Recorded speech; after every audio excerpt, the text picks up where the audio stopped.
Ադրբեջանի տարածքով Ռուսաստանից տարանցմամբ Հայաստան է ուղարկվել ցորենի հերթական խմբաքանակը։ Ընդհանուր 977 տոննա քաշով 14 վագոնից բաղկացած կազմով։ Ընդհանուր առմամբ Ռուսաստանից Ադրբեջանի միջոցով տեղափոխվել է ավելի քան 27,000 տոննա հացահատիկ, ավելի քան 4,000 տոննա պարարտանյութ, 133 տոննա ալյումին և 68 տոննա հնդկածավար։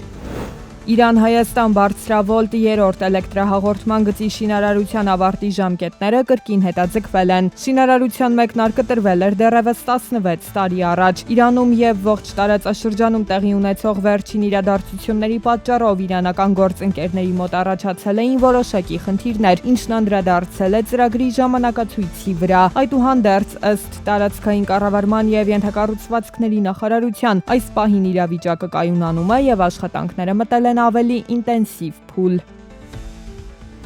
Հայաստանն ու Միացյալ Նահանգները քննարկում են համագործակցությունը կրիտիկական հանքանյութերի և մետաղների ոլորտում։ Միացյալ Նահանգներում Հայաստանի դեսպան Նարեկ Մկրտչյանի ու Միացյալ Նահանգների առևտրի քարտուղարի տեղակալի բանակցությունների կենտրոնում եղել են կրիտիկական հանքանյութերի և մետաղների արդյունահանման ու մշակման ոլորտում երկկողմ համագործակցության զարգացման հնարավորությունները։ Կողմերն անդրադարձել են Հայաստանի հանքարդյունաբերական ոլորտում առկա ներդրումային պոտենցիալին, ինչպես նաև ամերիկյան մասնավոր ընկերությունների հետ գործնական կապերի հաստատման հեռանկարներին։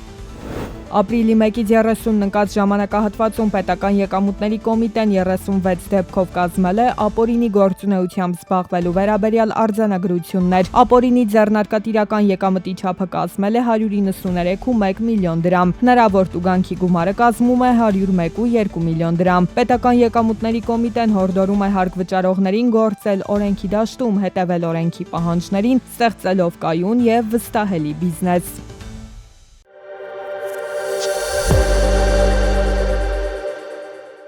Չինաստանը կոչ է արել հնարավորինս շուտ վերականգնել համաշխարհային մատակարարման շղթաների գործունեությունը։ Երկրի արտաքին գործերի նախարարության հայտարարության համաձայն Իրանում հակամարտությունը մեծ ճնշում է գործադրում համաշխարհային տնտեսական աճի, մատակարարման շղթաների, միջազգային առևտրային կարգուկանոնի և համաշխարհային էներգամատակարարման կայունության վրա, ինչը վնասում է միջազգային հանրության ընդհանուր շահերին։ Արաբական Միացյալ Էմիրությունները կարագացնի Ֆուջեյրայով անցնող իր նոր նավթատարի կառուցումը։ Այդ խողովակաշարը նավթը կփոխադրի Աբու Դաբիից Օմանի ծոց, շրջանցելով Հորմուզի նեղուցը։ Նախատեսվում է խողովակաշարը շահագործման հանձնել 2027 թվականին։ Դա կկրկնապատկի Արաբական Միացյալ Էմիրությունների արտահանման կարողությունը։ Եվրասիական տնտեսական միության հարթակում քննարկվել է ընդհանուր էլեկտրաէներգետիկական շուկայի առանձին բաղադրիչների ներդրման ժամկետների հերթական հետաձգման հնարավորությունը։ Միասնական շուկայի լիարժեք գործարկումը պահանջում է անդամ պետությունների ավելի երկարատև և համաձայնեցված աշխատանք։ Առանցքային խնդիրների թվում են ազգային օրենսդրությունների փոխադարձ մերձեցումը, էներգետիկ ոլորտում առկա ներքին խոչընդոտների վերացումը, շուկայական գործառնությունների միասնական մոտեցումների մշակումը։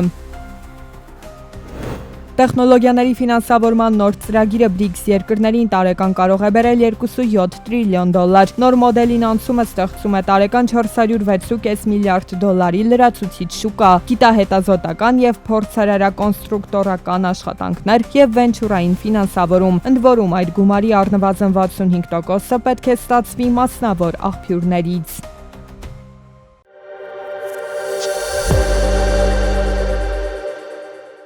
Միացյալ Նահանգների նախագահ Դոնալդ Թրամփի պետական այցը Չինաստան արդեն իսկ որակվում է որպես պատմական և շրջադարձային։ Պեկինի կենտրոնում գտնվող Չժունանհայ նստավայրում կայացած բարձր մակարդակի հանդիպումները վերածվել են գլոբալ տնտեսության ապագան որոշող երկխոսության։ Բանակցությունների ավարտին Սի Ցզինփինը հայտարարեց. կողմերին հաջողվել է կառուցել չին-ամերիկյան ռազմավարական կայունության նոր մոդել։ Մենք կոնսենսուսի ենք հասել կայուն առևտրատնտեսական հարաբերությունների պահպանման տարբեր ոլորտներում համագործակցության ընդլայնման, ինչպես նաև փոխադարձ խնդրահարույց հարցերի պատշաճ կարգավորման համատեքստում։ Սի Ցզինփինը նաև հատուկ հորդորով դիմեց երկու երկրների պատվիրակություններին, կոչ անելով պահպանել այն դրական դինամիկան, որը նրա ձևակերպմամբ ձեռք է բերվել մեծ դժվարությամբ։ Սպիտակ տան ղեկավարն էլ իր հերթին այցն անվանել է հաջողված և անմոռանալի ու անմիջապես անցել թվերին ու գործարքներին։ Թրամփը հայտարարեց. Պեկինում կնքվել են պարզապես ֆանտաստիկ պայմանագրեր։ Չինաստանը պատրաստ է 100 միլիարդավոր դոլարներ ներդնել ամերիկյան ընկերություններում։ Ես պատրաստ եմ պահպանել անկեղծ եւ խորացված փոխգործակցությունը նախագահ Սիի հետ եւ անհամբերությամբ սպասում եմ Վաշինգտոնում նրա հետ հանդիպմանը։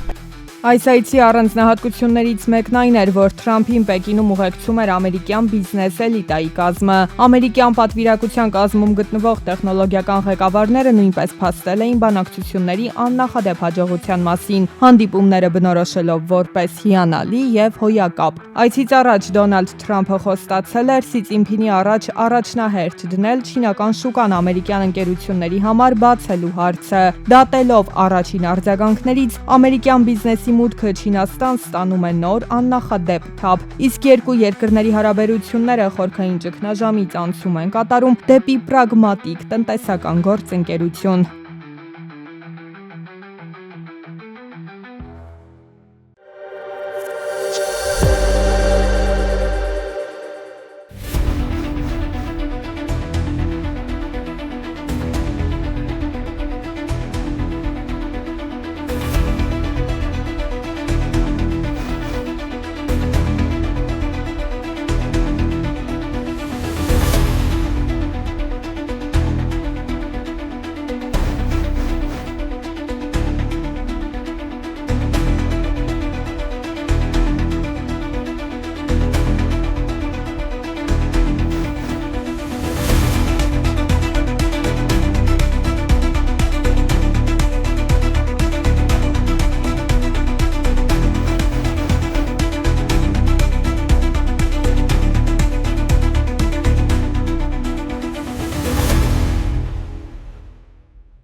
Շրջակա միջավայրի նախարարության նախագահությամբ եւ Եվրամիությունը հանուն կանաչ վերականգնման ծրագրի շրջանակներում տեղի է ունեցել աշխատաժողով նվիրված Հայաստանում ջրային ռեսուրսների համապարփակ կառավարմանը։ Քննարկվել է Հայաստանի բուհերում ջրային ոլորտին առնչվող նոր մասնագիտական կրթական ծրագրերի ներդրման հարցը, որակյալ կադրային բազա ձևավորելու նպատակով ապահովվել է հարթակ քաղաքականություն մշակողների, գիտահետազոտական կենտրոնների եւ միջազգային ֆինանսական հաստատությունների միջև։